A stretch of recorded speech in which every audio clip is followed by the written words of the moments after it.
boa tarde.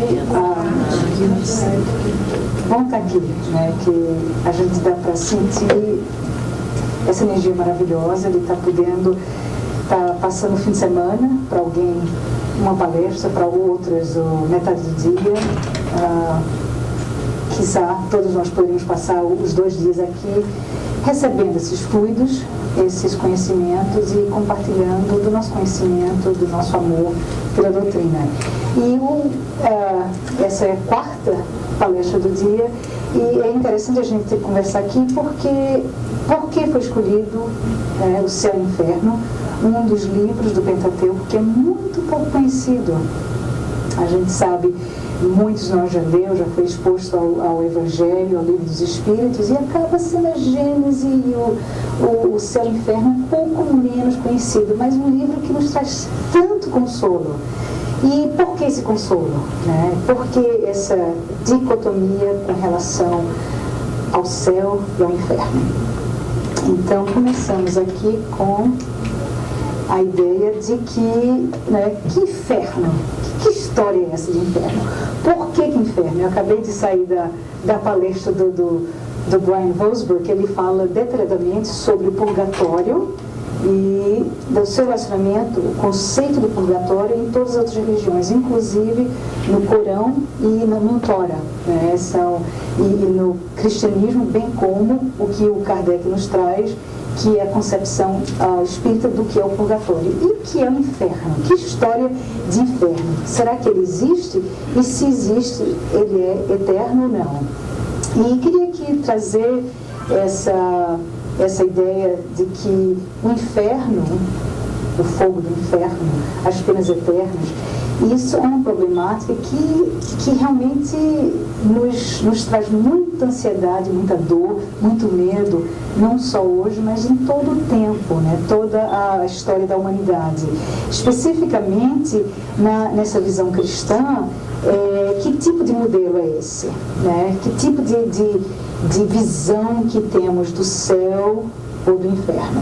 Então, o que vem da nossa tenra idade, da nossa infância, a ideia de céu, anjinho, nuvens, arpinha, aquela ideia do nada, de sol, descanso, né? E a ideia do inferno, do fogo eterno, da punição eterna. E nesse sentido, a gente discute aqui a impossibilidade disso existir. Né? O livro O Céu e o Inferno fala em vários capítulos sobre isso, e aqui a gente vai começar um pouquinho mais. Antes de a gente falar sobre isso, eu queria só dizer que esse artigo muito interessante, né, ele é o Time Magazine, e ele fala sobre que não existe inferno. Por que esse artigo é tão interessante? Porque ele veio escrito por um evangélico muito reconhecido, um pastor muito reconhecido. Então, a discussão é: a ideia do fogo eterno é uma ideia atrativa para quem quer mover as pessoas na ideia do medo, não é isso? Ou você se acerta ou você vai para o fogo eterno. Então, é interessante, ele fala esse fogo ardente, essa coisa que existe tanto na memória cristã, na memória Desculpa, gente, eu não quero que isso interrompa a palestra. Bom, essa ideia de tanto medo do fogo que está nos queimando, que é, para mim, uma das piores ideias de morte física, corpórea que pode acontecer, é uma ideia atrativa para quem quer mover as pessoas de uma forma muito simplística, uma forma sem muito uso da razão.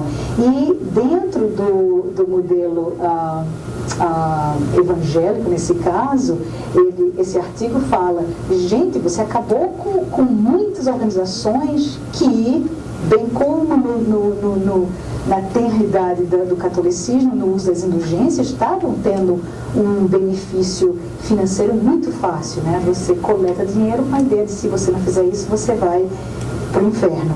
E ele fala o seguinte, né? Não é. Inclusive, ele explica não só que não existe o inferno, mas se você quer pagar para não ir para o inferno, seria muito melhor que você pagasse ajudando os pobres.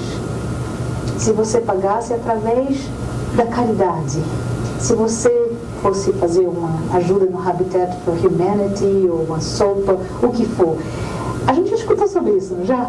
O que a gente está fazendo dentro do espiritismo? Então, isso está revolucionando um setor do cristianismo hoje nos Estados Unidos, mas o que é interessante é que ele fala, existe um outro intelectual, e o nome dele é Blaise Pascal, e ele é matemático, e ele faz toda uma discussão teórica, matemática, sobre a não existência do inferno.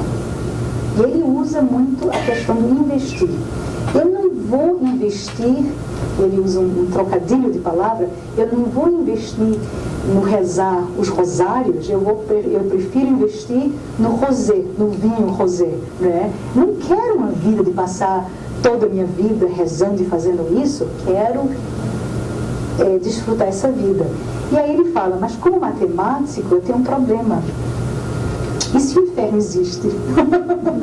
Como é que eu vou lidar com isso? Essa questão da possibilidade e impossibilidade. Então ele vai e escreveu muito que vamos então, já que a gente não pode, isso né, fora do espiritismo, já que a gente não pode dizer isso ou aquilo outro com relação à existência ou não existência do inferno, eu proponho, isso um matemático francês, que a gente use a existência do céu como a ideia do jogar na loteria.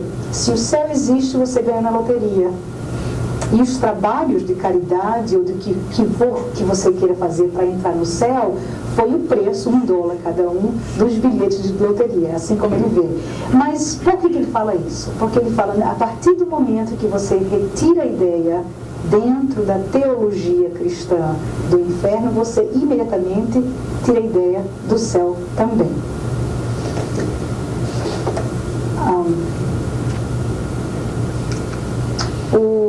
O pastor, o Rabel, ele realmente ele acredita que Jesus foi sacrificado pelos seus pecados, e o prospecto desse lugar de tormento eterno parece irreconciliável com o amor de Deus. Então, vem novamente essa nossa discussão. Na nossa eternidade, pensamos no céu, paraíso, nuvens, anjinho, né? Ou quem sabe, quem que eu conheço que foi boa, que vai para o céu? A minha avó. A minha avó, a única pessoa que eu conheço que nunca fez nada de ruim. Então o céu é onde eu vou reencontrar minha avó, é a única pessoa, né? Então são as questões que vêm na nossa cabeça que são realmente incompatíveis com nossa vida diária.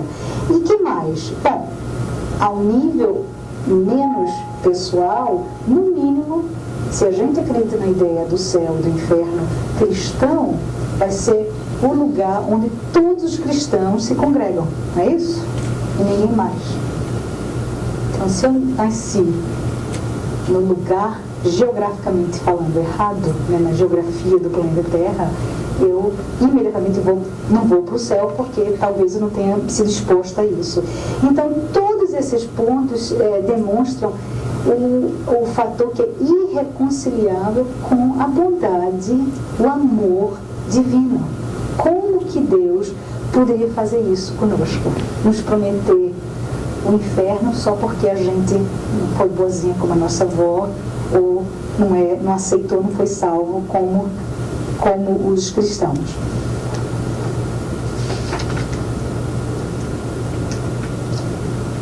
Então a gente chega nesse momento, né, nesse ponto que a gente introduz esse grande livro. Quem aqui já leu o livro, ou pincelou? É interessante. Grande consolo. Por que consolo? Ele começa na segunda parte falando da reencarnação, do processo reencarnatório dos espíritos felizes. Então é uma forma muito interessante de a gente começar a ver como é que é esse processo, essa ida ao lar espiritual depois de ter uma vida feliz.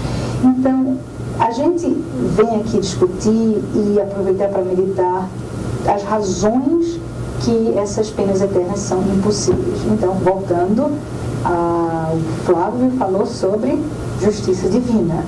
O que é a justiça divina? É a justiça matemática. Eu falo assim, Deus é mais inteligente do que Bill Gates e de todos os computadores, os gênios de computações. Então, Deus escreveu esse software, essa application, para realmente ver tudo o que nós fazemos. Na sua justiça divina, nada passa. Temos a liberdade e temos a responsabilidade que vem com nossa liberdade.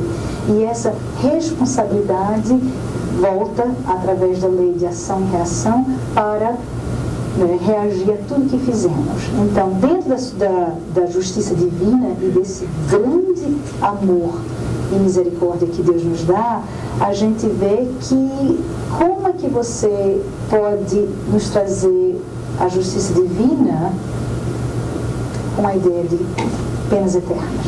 Não faz sentido. Bom, progresso, O que é a lei do progresso? A lei do progresso, que faz parte dentro da doutrina espírita, nos traz a ideia de que o destino da alma é irrevogavelmente, dentro do dogma, do dogma das penas eternas, não existe o amanhã. Nós temos um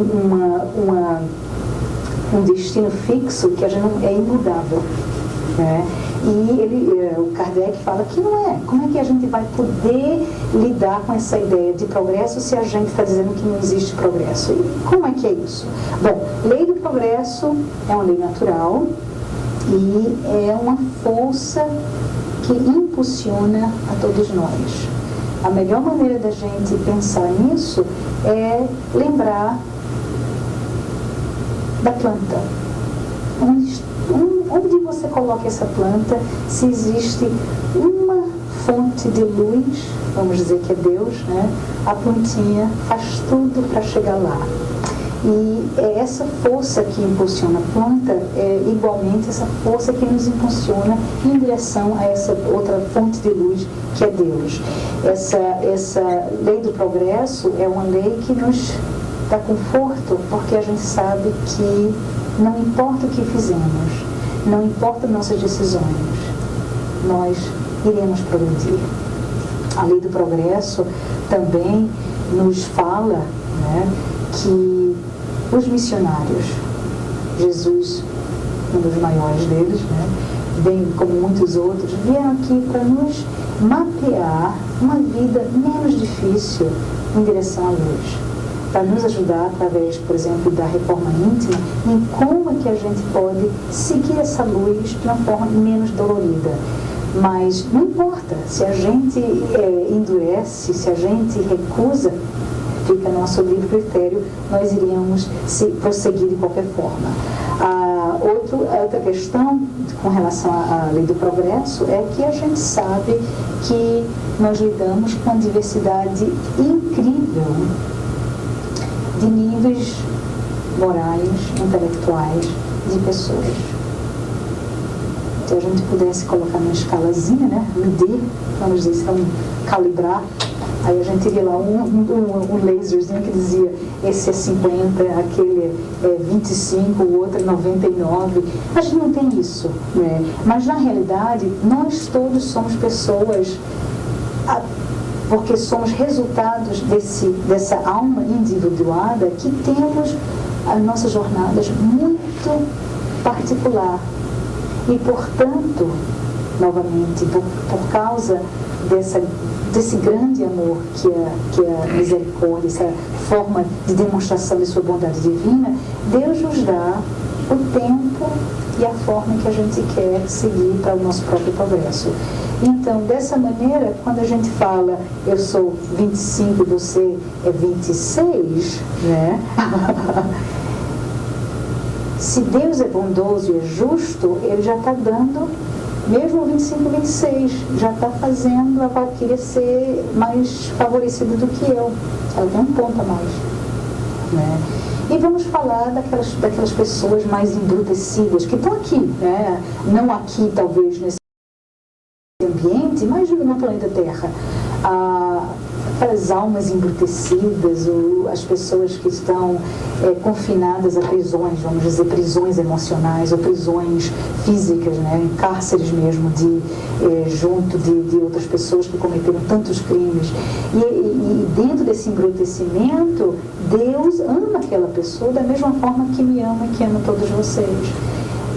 A lei do progresso e, consequentemente, a justiça divina, porque é paralelo à lei do progresso, vai dar àquela alma embrutecida tantas vezes for necessária para ela também progredir e um dia ser anjo.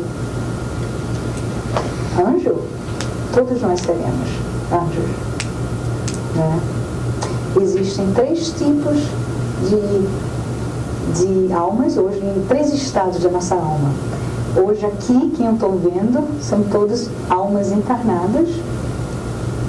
Se após o nosso desencarne, ainda, creio que é o caso de todos nós, ainda voltaremos à nossa próxima reencarnação, estamos em estado de erraticidade, e um dia, quando não mais precisaremos reencarnar, seremos espíritos perfeitos. É esse estado de perfeição, esse estado de angelitude que todos nós aspiramos, é essa luz. Um dia chegaremos lá, bem como aquela pessoa que está, talvez hoje, num cárcere qualquer. Deus não criou ninguém melhor do que ninguém.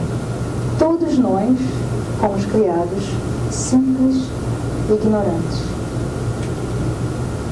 Então, não existe esse sentimento de esse é mais favorecido do que aquele. Simplesmente existe a multitude, a relatividade do tempo, bem como a multiplicidade das nossas existências, que nos dá a liberdade de estar hoje, 2011, planeta Terra, num grau 25, 26, 99 e ali vai.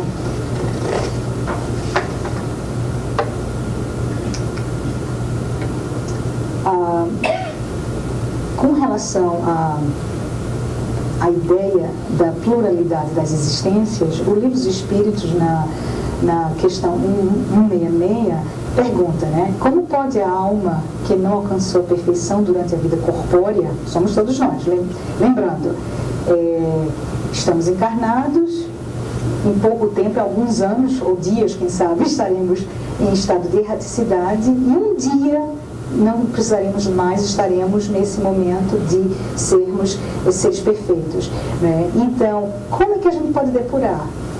Né? Encarnado, desencarnado, voltando à reencarnação. E como é que realiza essa nova existência? A gente nos transforma? Não. A gente se depura pouco a pouco. A alma experimenta a transformação mas para isso é necessário a prova da vida corporal. Aí vem a questão. Céu, inferno, bom e o mal, aquela pessoa que é boa, aquela pessoa que é ruim. E essa dualidade que realmente faz bem parte da doutrina, da filosofia cristã, essa dualidade dentro de nós mesmos, é uma dualidade que a gente vê refletida dentro do Espiritismo como? É a dualidade dos nossos sofrimentos, é essa dualidade em todos os nossos momentos em que temos de decidir, eu aceito fazer isso, e ao aceitar fazer isso, eu vou refletir minhas tendências do passado, ou eu prefiro, dentro desse meu processo de depuração, dentro desse meu processo em que eu, consciente ou não hoje, escolhi esse tipo de vida para minha nova existência, meu contrato reencarnatório, né? Eu posso escolher eu sigo minhas tendências do passado, ou eu mudo pouco a pouco o amanhã, o hoje, o amanhã, e continuo o meu progresso. A existência, a possibilidade da reencarnação é prova da misericórdia divina e reflete a lei do progresso, reflete a lei da justiça e reflete, mais do que tudo, a lei do amor. Esse amor que nos aceita, esse amor que nos dá tanto consolo, que é a ideia de um Deus magnífico que não precisa, Deus não precisa o julgamento final. Deus não precisa nos julgar. Ele já nos aceitou. Ele nos ama hoje e sempre. Esse Deus simplesmente nos deu o livre-arbítrio e a responsabilidade, a capacidade de responder às nossas ações escolhidas por nós mesmos.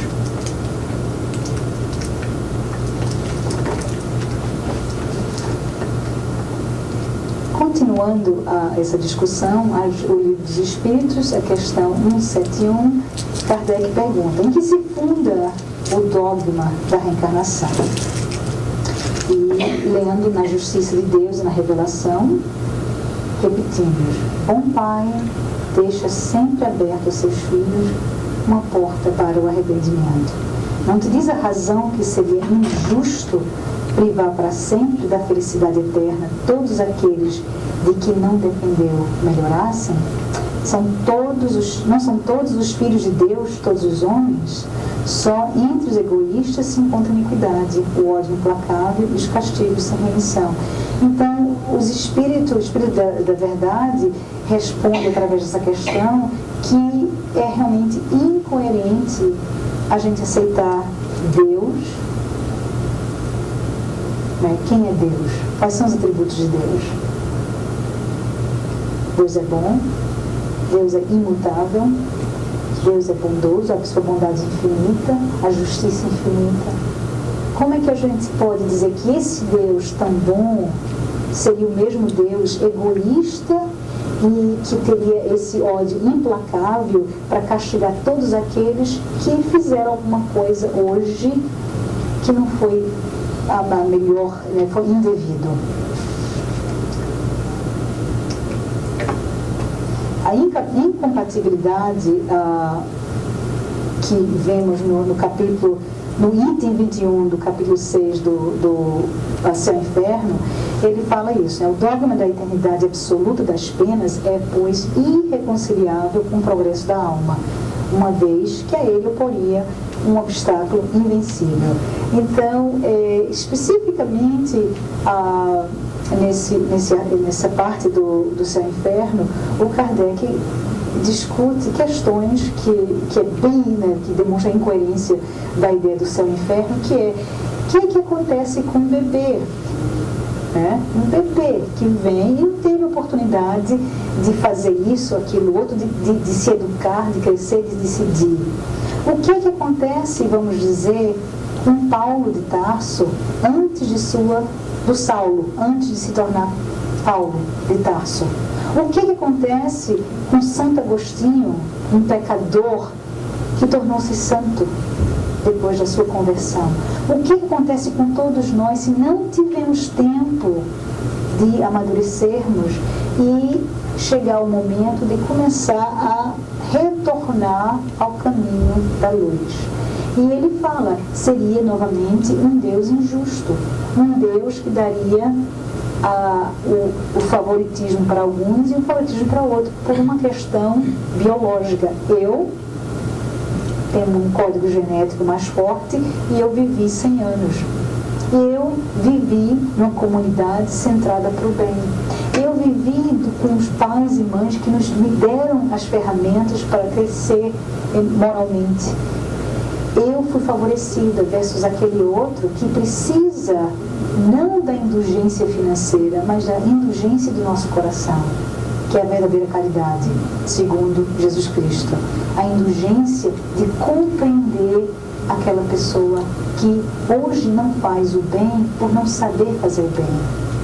de compreender aquela pessoa que no seu estado ainda de espírito imperfeitos, que aliás todos nós estamos lá, ele ou ela ainda não aprendeu a se comportar dessa maneira ou daquela outra, a pensar dessa maneira ou daquela outra, agir dessa maneira ou daquela outra.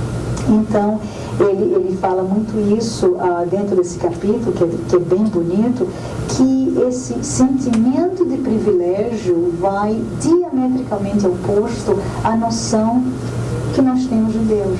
Então, como é que pode uma teologia, ele está bem, né, ele ataca bem a questão da ideia do céu e inferno, como é que pode uma teologia promulgar um Deus perfeito? Aliás, é o comum, é o denominador comum de todas as religiões escritas hoje, que Deus é um só e Deus é perfeito.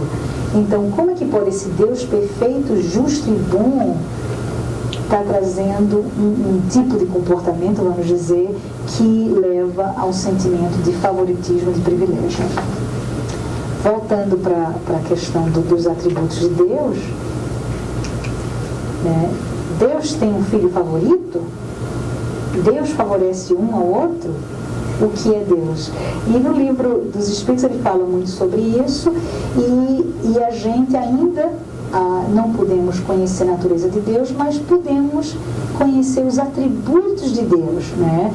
Eterno, imutável, imaterial, único, onipotente, justo e bom. Esse ser de eterna bondade, de eterna justiça, é incompatível essa ideia com esse mesmo ser que nos daria essas penas eternas.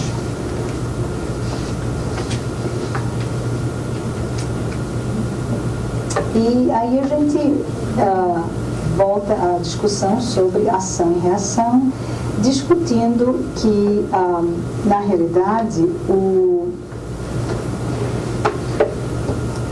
dentro do livro, né, é importante lembrar que a Terra é vista sobre essa grande variedade de perspectivas. Então, lembrando, dentro do livro ele fala, né, o astrônomo, o que é o planeta? Para o astrônomo, a Terra é um planeta que orbita o Sol, certo? O guerreiro, a Terra é um campo de batalha.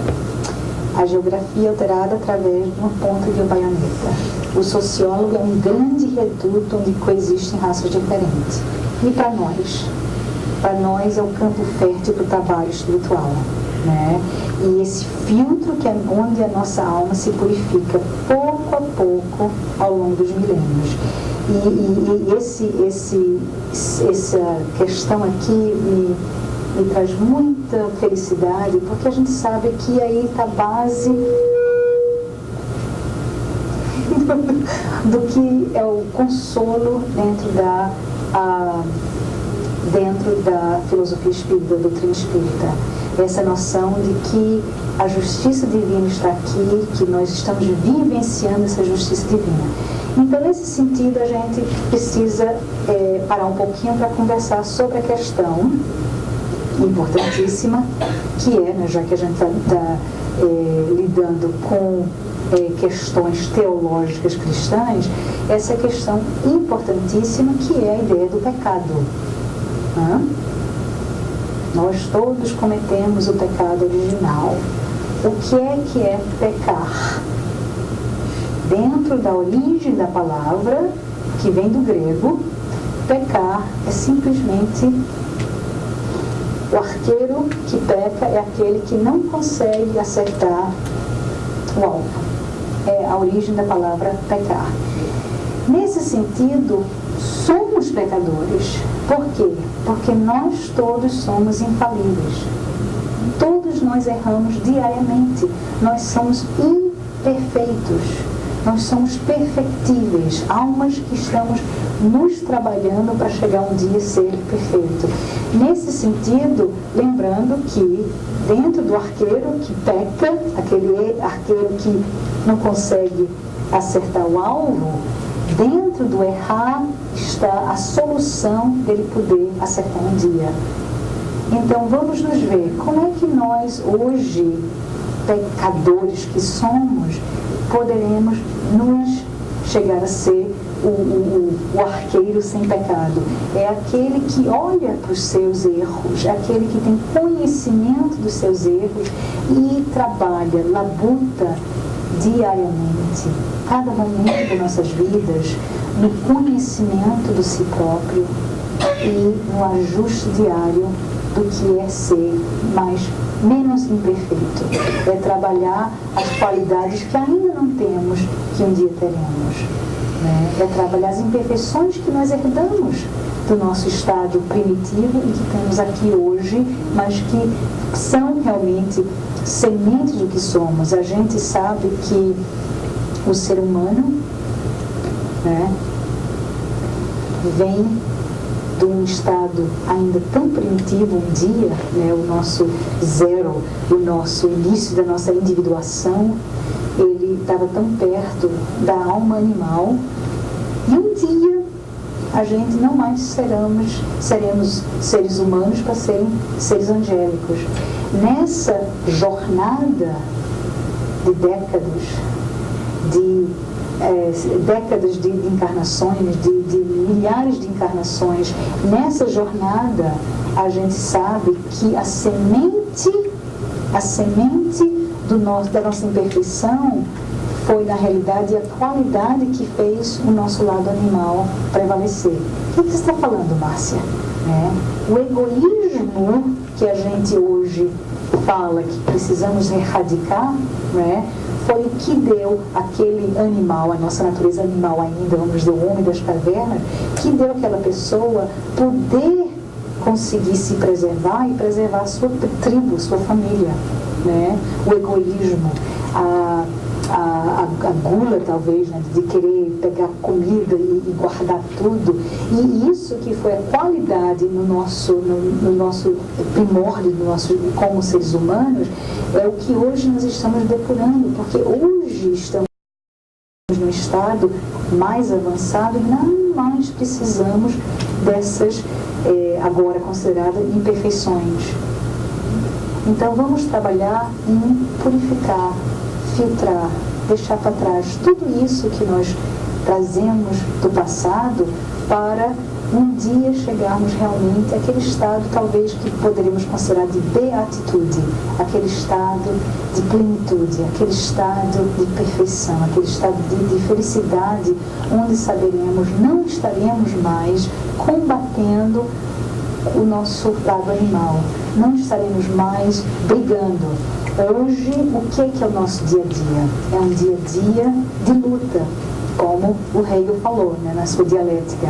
A gente vai contra o nosso lado bom e o lado ruim. Mas Hegel também nos traz a ideia que, na realidade, não existe o mal, que a gente está combatendo o certo, o nosso certo, com o certo do outro.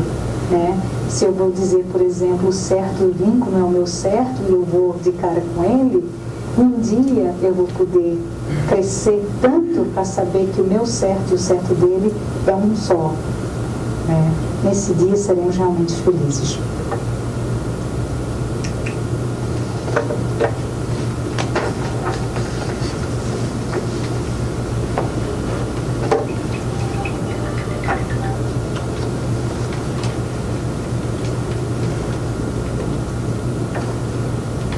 Bom, se as almas, isso vem do ação e reação, se as almas encarnassem puderem morrer no corpo por apenas alguns dias a cada ano, não como sono físico durante o qual eles se recuperam, mas com plena consciência da vida que os esperam. Sim, Druso acrescentou, isso certamente mudaria a face moral do mundo. De qualquer forma, a existência humana não importa o tempo dela, é simplesmente uma experiência de aprendizagem, em que o espírito pede restrições benéficas para colocá-lo novamente no caminho certo. Utilizando a nova máquina fisiológica, deve ver sua própria renovação e, por isso, requer direcionamento de sua capacidade mental na experiência terrena que temporariamente o forma. Isso, logicamente, a gente sabe dentro desse capítulo que é o nosso purgatório. O purgatório dentro da concepção cristã, né, é a nossa vida terrena, que é esse momento em que nós estamos temporariamente estacionados aqui, né, por uma vida que talvez nos seja permitido talvez 85 anos, né, que é a média hoje em dia, mas de ter esse momento para a gente poder lidar com tudo que nós temos em termos de experiência e aprendizado. Mas como seria bom, como seria gostoso, né, a gente poder ver o que a gente tem que fazer, ou seria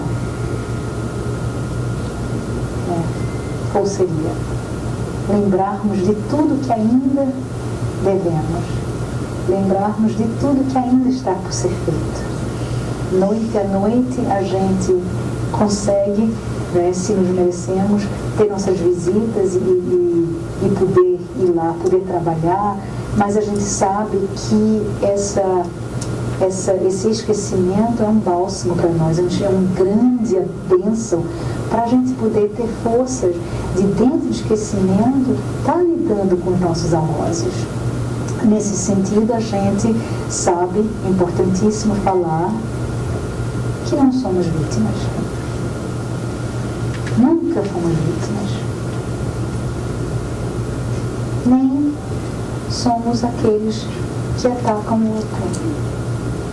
Dentro desse relacionamento de vítima e vitimizador, que é uma dimensão física, material da nossa experiência do hoje, né? Quando a gente coloca a ideia, a possibilidade, o filtro da visão espiritual, e a gente começa a ver que não mais existe esse sentido de vítima, a gente começa a entender e aceitar essa vida, essa grande bênção que é essa nova reencarnação que temos hoje aqui, esse momento para a gente refazer.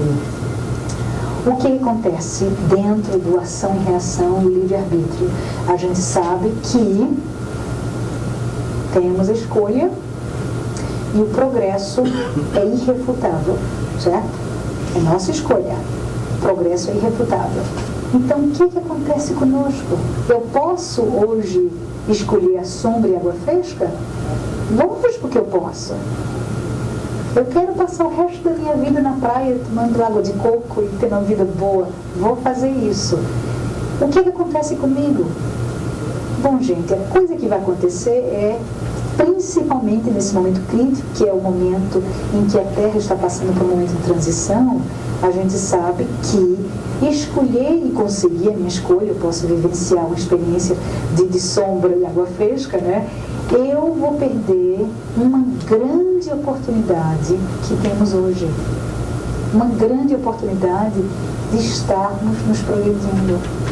Muitos e muitos e muitos espíritos estão tentando reencarnar hoje, porque os dias estão contados. Então, que a gente possa ter na nossa mente que o que temos hoje é uma grande dádiva divina e que temos a possibilidade do crescer, que temos a possibilidade de nos renovar e que está a nós o livre-arbítrio para escolher como nos renovaremos, como é que nós estaremos nos conhecendo.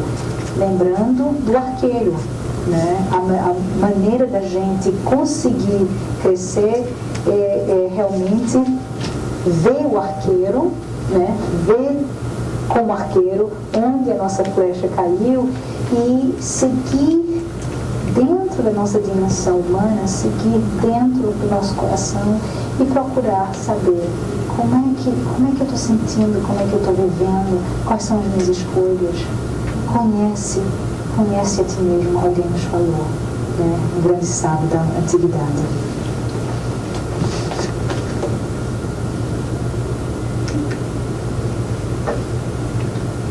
A gente termina a nossa, eu estou um pouquinho antecipada, mas a gente vai terminar a nossa discussão de hoje, aí eu vou abrir para perguntas e respostas, a nossa necessidade de reencarnação. Dentro do livro Ação e Reação, e é falado aqui, né, na definição de nossa própria situação particular, poderíamos dizer que somos almas presas entre a luz das aspirações sublimes e o nevoeiro da dívida terrestre, da dívida terrível.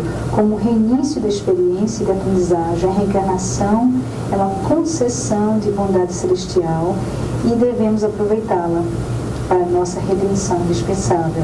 Então, a gente sabe que é muito bonito, é muito gostoso, é muito consolador essa noção da justiça divina, essa noção do quanto nos é dado, do quanto não necessitamos do julgamento eterno e de um inferno para como nosso final dos nossos dias. A gente nos é brindado essa ideia tanto de que temos uma nova oportunidade, e essa nova oportunidade, apesar de eu não ser um bebê hoje, essa nova oportunidade começa agora, começa nesse minuto, na consciência que realmente temos essa oportunidade para resgatar tudo que a gente ainda deve. E como é que a gente resgata? Primeiro de tudo, a gente sabe que resgatamos e somos responsáveis por todos os nossos pensamentos. E que a força material, o impacto material do nosso pensamento existe e que é real. Temos que ter essa consciência dos nossos pensamentos, dos nossos atos, de nossas palavras e das nossas omissões também. E no nosso processo de reparação, precisamos perdoar e precisamos reparar todos os erros que temos para fazer. Então, vamos usar esse momento para agradecer a Deus porque não existe, é materialmente incompatível para a nossa existência uma ideia do fogo eterno e uma ideia do julgamento final. Nós nos encontramos diariamente com a nossa própria consciência e temos esse brinde em nós, estaremos encarando nós mesmos. Então, segue meu convite para o trabalho de reforma íntima, para o trabalho do conhecer-te a ti mesmo, para o trabalho de cada dia olhar dentro de ti e buscar quais são as sementes que eu ainda trago comigo, né, do meu passado. Meu passado pode ser 3 encarnações atrás ou pode ser 10 minutos atrás. Como é que eu estou seguindo? Como é que eu estou sentindo? Como é que eu estou passando? Agradeço a oportunidade de estar aqui falando hoje e qualquer pergunta? No final do dia. Pro final do dia. Então eu vou terminar. Então. Obrigada.